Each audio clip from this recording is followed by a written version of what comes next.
เกียวเมืองที่มีประชากรกว่า30 ล้านคนใครๆก็รู้จักใครๆก็เคยมาที่นี่สิ่งที่ชวนให้คิดอยากกลับมาที่นี่อีกเรื่อยๆไม่ใช่แค่ความสะดวกสบายแต่คือคาแรคเตอร์ที่วุ่นวายแต่ก็ดูเรียบร้อยอยู่ในที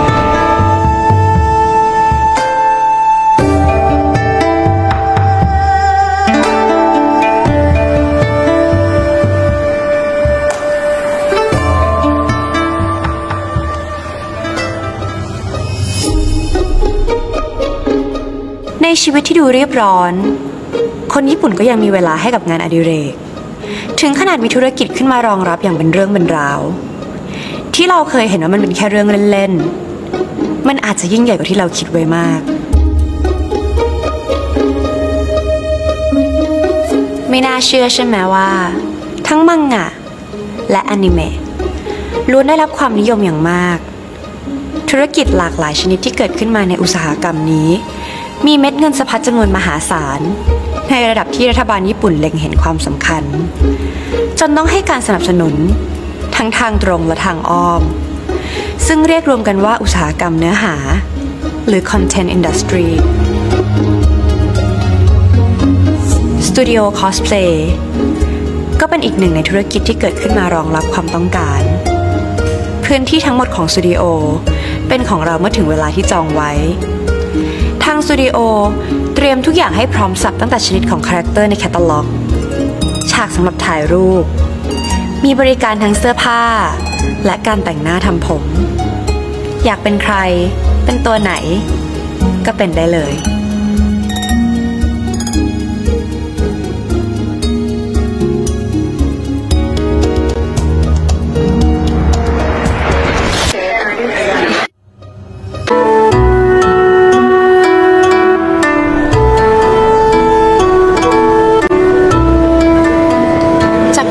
มองว่าอนิเมะมังงะการคอสเพลย์หรือว่าเกมเป็นเรื่องสนุกเป็นเรื่องเล่นๆการเดินทางมันทำให้เรารู้ว่าเรื่องเล่นๆสำหรับคนบางคนสามารถพัฒนากลายเป็นธุรกิจสำหรับใครหลายๆคนรวมถึงการกลายเป็นธุรกิจระดับชาติได้ It goes back to the 80s, basically, from the late 70s and early 80s, where fans of certain comic books like manga or animations start dressing up and getting together. One of the things that is very unique and interesting about cosplayers, the culture of cosplayer, is that you'll see that a lot of the cosplayers don't want to insult or give a bad impression of the character they love. As you said, costume and play, right? Yeah. So the play aspect is the performing aspect, right? Whereas the costume aspect is where their dedication is shown, and they want to shine through that as well. So how do I show that dedication? By making my own clothes, right? And that is so important because the cosplay events and the cosplay venues are there to showcase your dedication through how well and how much effort you put in or how much money you spend on the costume. So cosplaying is not like an instant noodle at all, right? No, I mean that's one of the reasons why not many people can attend cosplay events like regularly, like on a weekly basis. That's like very difficult. So it's a very interesting phenomena because this dedication is really unseen around the world if you think about it. But now it's also spreading around the world. But the Japanese cosplayers' dedication is amazing. I think it's over the top from other countries. A lot of foreigners who come to Japan make this mistake that showing off their otakuness, right? Like their cosplay is like they want to show it off and they want to show that they're dedicated to Japanese pop culture. Japanese don't do that. Japanese go to the venue, they go to the bathroom, and then they change because you don't want other people to see, because it's not for the world to see. It's in that space. Do you think like cosplay in Japan feel a bit offense that foreigners might think that cosplaying is part of like the pornography or something like that? I don't think that they have that kind of image. What would offend them more is if they violate these cosplayers' rules, dressing out in public, being rowdy, and so some foreigners just like want to imitate like the samurai, and they yield their swords. That's considered against the manners. So since right now, I mean like cosplay has almost become like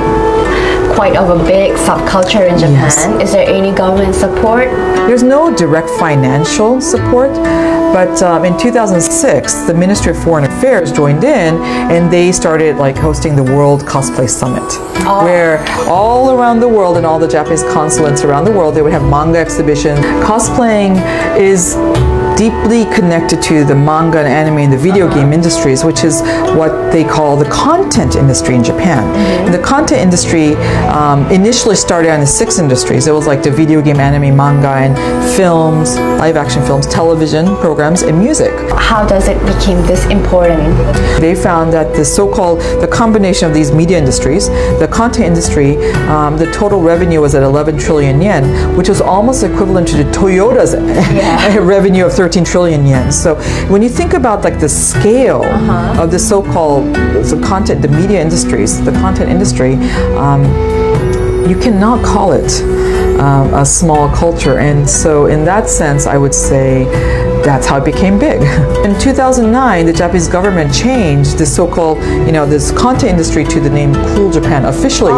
Cool Japan, yes. And then they also call it the Japan brand strategy. So, and then they started including more industries, which included fashion, the print media, right? And then they also included food. And then they actually started including all these other, what they call the Japanese lifestyle brands. And now we're entering the 21st century, and now we have what they call the neo-Japanism. So it's like, now it's robots, and high school girls are now in like kimonos and samurai attire. So that's a very interesting transition, I'd say, and a development, So I think as a woman, for the whole time, it always has been girl with sexualisms, and right now I think like it's more open, right? And I think like is cosplay or all these like culture still related to sexualism? I mean, I think it depends. What I kind of saw over the past 15 years is definitely that one of the trends that I saw in the cosplay culture is that there's like a cross-dressing, right? Like, females performing as like the male characters. There's this kind of the cross-dressing that happens. But at the same time, what surprised me was that there's this hypersexualization by the female cosplayers. Definitely, I mean, if I were a male, I'd be happy to see that, to be honest. So I don't think that's a surprise. And for the females, is that degrading? Well, they might say, no, I'm just expressing my sexuality. So,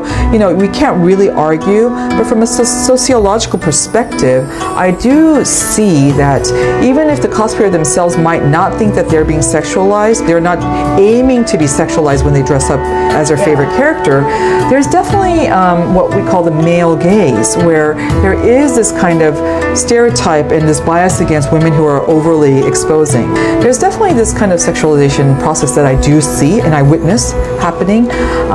And I think if you're a feminist, you would find that problematic.